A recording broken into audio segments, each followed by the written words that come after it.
What's up guys, welcome back to the second lecture in this part. So in this lecture, as you can see on my screen, that we are going to create a simple translator by using the Python language.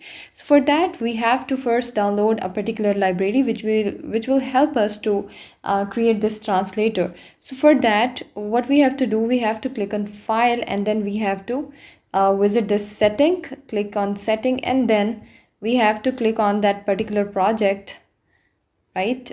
And then we have to click on the Python interpreter, and then to install a library we have to click on this plus icon, right? And here we have to search for the particular library which we want to install on our PC. So here I want to install a library called as translate. And as you can see here, the first library, we get this, and just select this library and click on this translate package.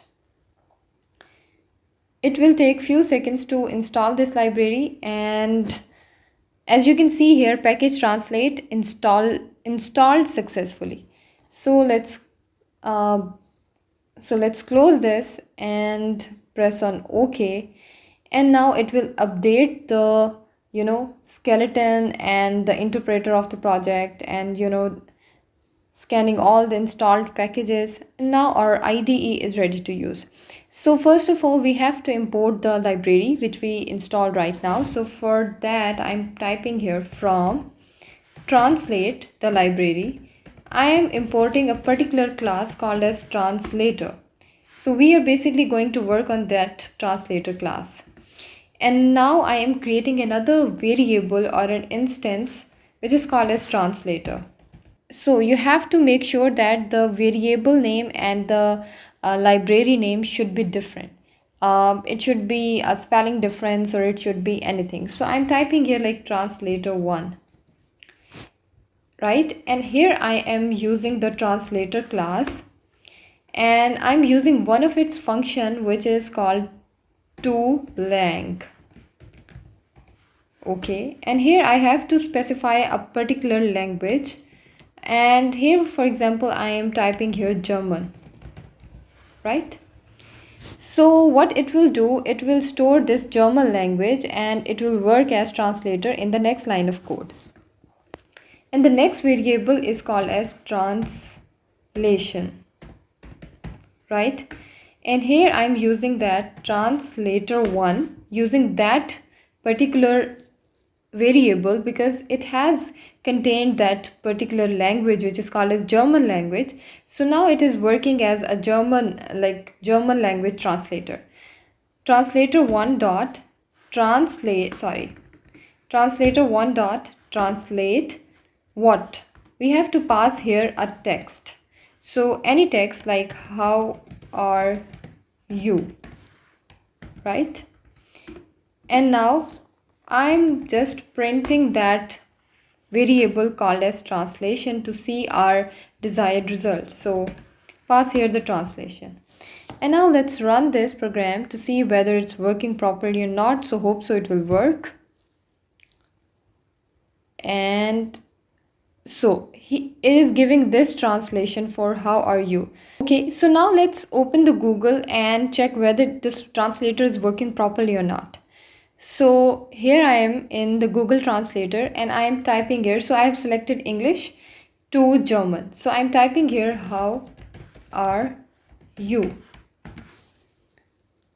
So it is giving almost right, translation. So there is a little bit difference between the Google translation and in our translation. As you can see the difference, there is a one word different. And down here, you can see the same translation. Like I don't know how to speak that German language, but the translation is same. So you can create your own translator, and you can also change the languages here. Change it to French. Make sure that while you are coding, your spellings should be always correct. Otherwise, a simple spelling mistake can create a hell for you. So let's run this. So this is the French translation of how are you. So this is how you can create your translator. Okay, so we can play a little bit with this program. So what if I want to ask the user to input the particular phrase and then it will be translated.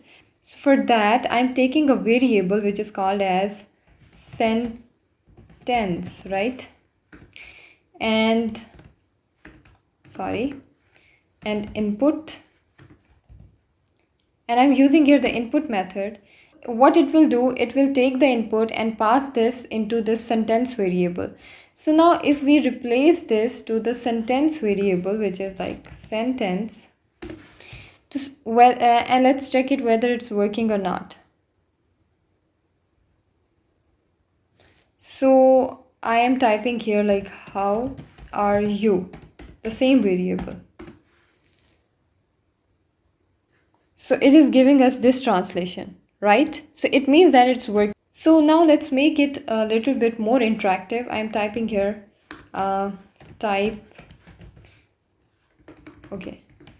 enter the text to translate, right? Now let's run it again. Enter the text to translate. I am good. So now let's open the translator and check whether it's working properly or not. Let's select here the French language because we are using here French, and translate here I am good. So this is the translation in French, and let's see, so the translation is almost correct. It is giving us a bit different translation, and I don't know which one is right. Okay, let's try another one. Run it again and type here hello, how are you? Press enter. Bonjour and kahwa, I think this is the, and same thing, print this same thing into the Google Translator. So it is giving a little bit different translation. The Google Translator is very professional. Our translator is a very, it's beginner's level translator. So, but it is working fine, as you have seen in our previous example. So I hope you love this lecture. So see you in the next lecture.